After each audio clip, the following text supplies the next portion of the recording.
पुनर्जन्म मतलब किसी इंसान का दोबारा से जन्म होना।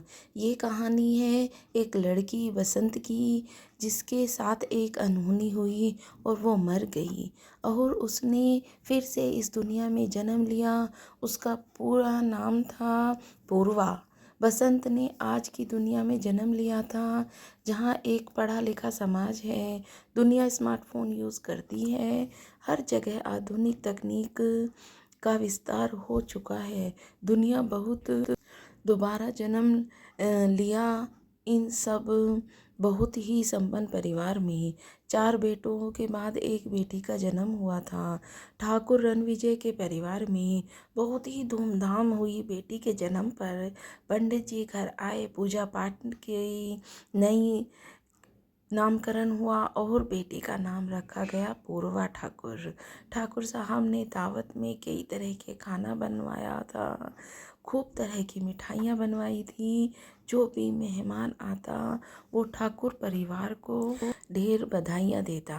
पर यदि कोई नन्ही पूर्वा को गोदी में लेता तो उसे हैरानी से देखता रह जाता और पूछता, ये क्या है आपकी बेटी के गले में, ये कैसा निशान है। तभी ठकुराइन प्रतिभा बोलती, बड़ी मुश्किल से हुई है मेरी बेटी। इसके जन्म से पूर्व ही डॉक्टर ने हमें बताया था कि बच्चे के गले में कुछ निशान से नज़र आते हैं।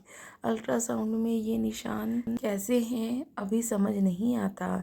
जब इसका जन्म हुआ तब पंडित जी ने इसे देखकर कहा कि ये अपने पूर्व जन्म के निशान लेकर आई है। साथ में तभी ठाकुर जी के सभी दोस्त और मेहमान जोर जोर से ठहाके लगाकर हंसने लगे। उनमें से एक व्यक्ति बोला, अरे भाभी जी, दूसरा भी जन्म होता है क्या? एक बार इंसान मर जाता है तब कहाँ पर पहला और दूसरा जन्म? ये सब बेकार की बातें हैं। बच्ची ऑपरेशन से हुई है, डॉक्टरों ने कुछ खराब बात कर दी होगी। तभी वहाँ उपस्थित एक बुजुर्ग बोला, किसने कहा कि व्यक्ति मरने के बाद दोबारा जन्म नहीं लेते? ऐसे कई जगह हुआ है कि कई लोग पूर्व जन्म लेते हैं।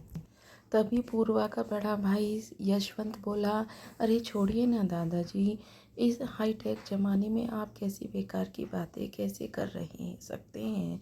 बच्चों के शरीर में तो कोई ना कोई निशान होता ही है, तो इसमें पूर्व जन्म की बात तो बेकार ही है। आजकल इन बातों को कोई नहीं सोचता। पंडित जी तो कुछ भी बोल देते हैं, ये बातें तो बेकार की ही होती हैं। बात कहीं ज़्यादा ना बिगड़ जाए। तभी ठाकुर जी ने कहा, अरे छोड़िए ये सब, खाने का आनंद लीजिए, सभी आइए। वह बात आई गई हो गई, सब मेहमान खाने पीने में मस्त हो गए। पर ठकुराइन बार बार अपनी बेटी पूर्वा का गला ही देखती रही, जिस पर फंदे जैसे निशान थे, जैसे किसी ने उसी बच्ची का गला रस्सी से घोंटा हो। ये कैसे निशान थे उस बच्ची के गले में? क्या सच में नन्ही सी बच्ची ने पुनर्जन्म लिया था? क्या पुनर्जन्म होता भी है या ये सिर्फ एक मनगढ़ंत बात ही है? आइए चलते हैं इस कहानी के साथ साथ और जानते हैं पुनर्जन्म की सच्चाई को।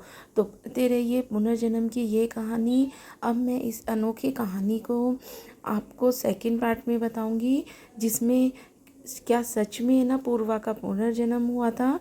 तो इसी तरह अगर मेरे चैनल पे नए हैं तो सब्सक्राइब करके रखना और सुनते रहना।